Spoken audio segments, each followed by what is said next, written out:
I was the recruit here, but while I was in basic training for the Air Force, our trash detail was short a man for some reason. I offered to help cause the team was all cool guys. We were also out of trash bags, we took the whole basket down. Important side note, the power was out, and we had been advised that if the fire alarms went off, we were to evacuate to the drill pad as normal. So the alarms went off as we were coming back up to the building and our flight started evacuating only to get caught, screamed at and lined up by a TSGT front CQ. The trash crew knew they had to line up too, and me being about 6'1" and overweight at the time, I stuck out a bit anyways, but then I was also carrying the trash can, a huge metal one.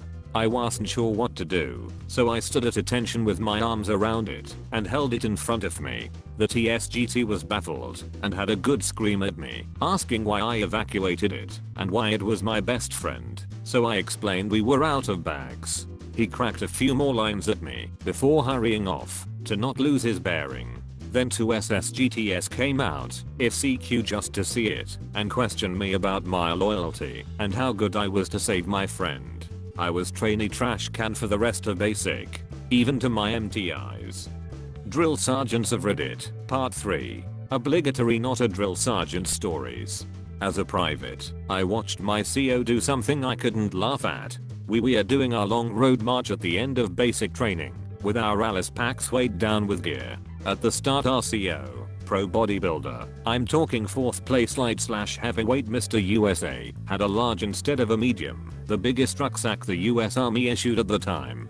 His pack wasn't just loaded, it looked ready to literally burst at the seams. The entire road march he keeps offering to change packs with the privates, going up and down the line with this huge grin on his face. He gets to me, and I think F it, why not? As I go to trade packs with him, I realize the bag he hands me is completely filled with pillows. It weighed maybe 5 pounds.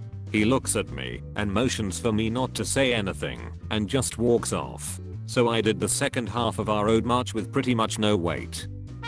Not a DI, but witnessed it. In our boot camp division we had this huge corn-fed dude that had to be close to 7 feet tall, 250, 300 pound stocky dude. One of the RDCs, Navy DI, was 5 feet 5 or 5 feet 6, substantially shorter than this enormous recruit. We were lined up into rows, facing each other at attention, and the RDC was walking back and forth asking questions for a quiz we had going on. If you got a question wrong you would have to do push-ups. Short RDC gets to the big recruit and asks him his question. Don't remember what it was, but the recruit gave him an answer that was obviously wrong, and it made a guy across from him crack a smirk. When big recruit saw another recruit smile, he proceeded to smile, and RDC didn't like that. So, seeing as how the recruit had a good 1.5 feet of height on the RDC walks away in silence, comes back with a chair, places it in front of the recruit and hops up on the chair, so he's now eye level with the recruit. He starts ripping into him for smiling and not knowing the answer to the previous question. The way he quietly walked away, dragged the chair, and popped up on it like a little kid was enough, and we all started laughing uncontrollably. The RDC, still on the chair, turned around and yelled for us to all shut up. That added to the hilarity, but eventually started to calm down. RDC, still on the chair, tells us to drop and start doing push-ups, but not before he smirked and gave a quiet MF as he dragged the chair back to the office. When my mother served in the Navy she had to do BT twice because 10 weeks and she had injured her knee. My mother was a small woman 5 feet 5 inches, maybe 120 pounds back then, but was always a bit of a scrapper and had actually gotten a few of the other soldiers in trouble for not following regulations. Family is definitely a military family, so she likes her procedures. So her second round of BT she ended up with the same MSG as her first time through. This is how she tells the exchange when standing at attention.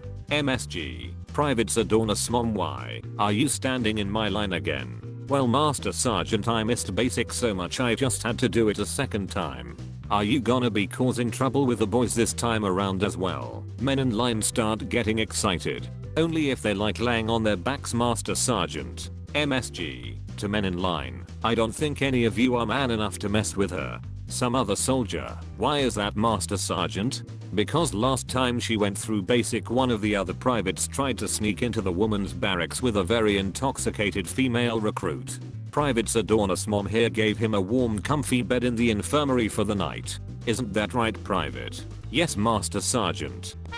Obligatory, not a TI. Our TI came in one morning hungover. His instructions were very clear: I'm hungover and have a headache from hell. I don't even want to hear a mouse fart. Get your wall lockers ready for headlines tomorrow and we'll have a nice easy day today. Simple enough, except as stated so many times before, our own airman pile had other plans. Both bays of the dormitory was silent. Everyone was at their bunk working on whatever they felt needed to be squared away. I was clipping threads on my dress blues when a faint humming starts back in the jungle, double bunk area. RTI, from in his office, screams, "Stop that humming."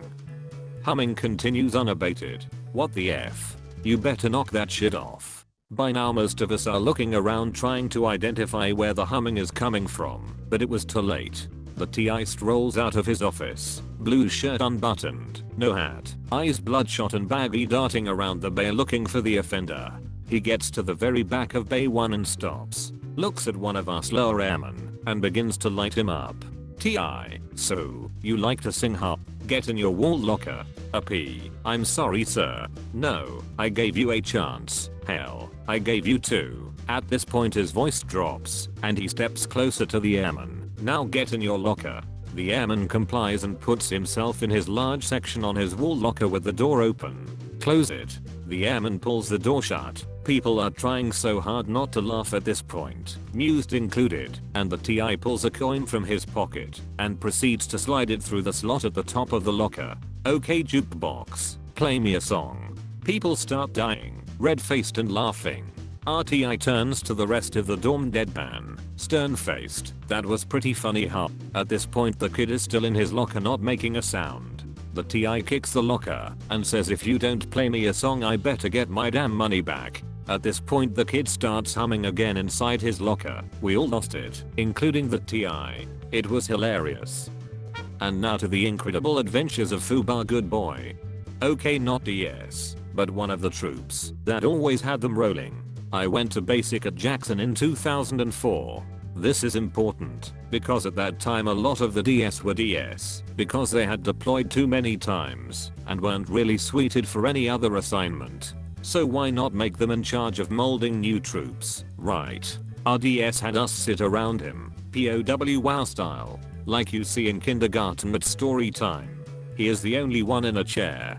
He's telling us about all the shit he saw while deployed, making these crazy faces and gestures. He starts getting really into it, spittle flying everywhere.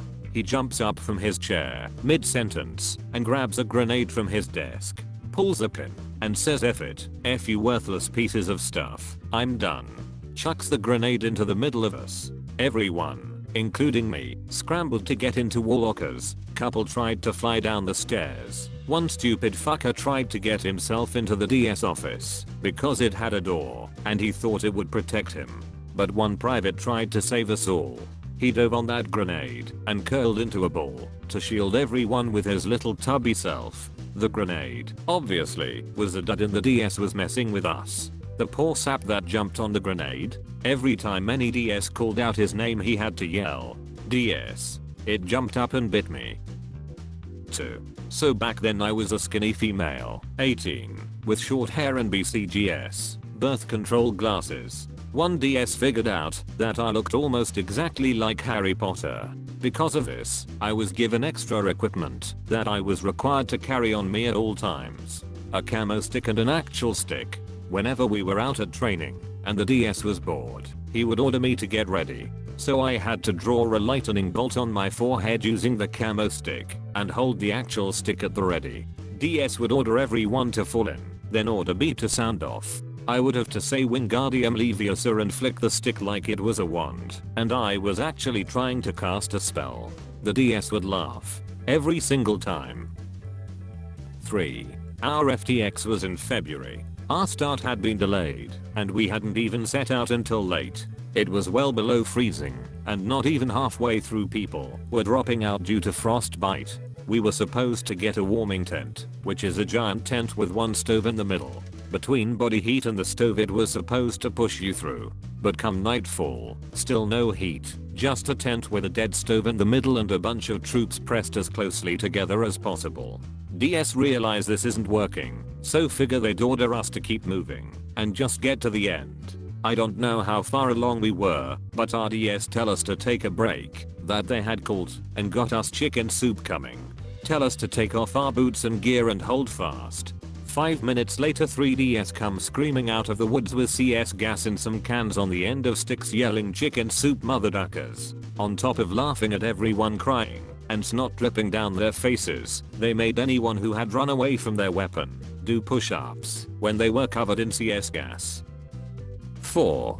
For anyone not military, DS read all letters that get sent in. Or have you read them? One poor guy had a girlfriend send him a naked photo. DS sees this and asks him if he is working on his first fuck trophy, a kid that you have before a deployment or after to mark how many times you've deployed. The poor guy says, DS, I earned that trophy a long time ago. He's thinking that the DS is asking if he is a virgin and going to lose his virginity to this chick.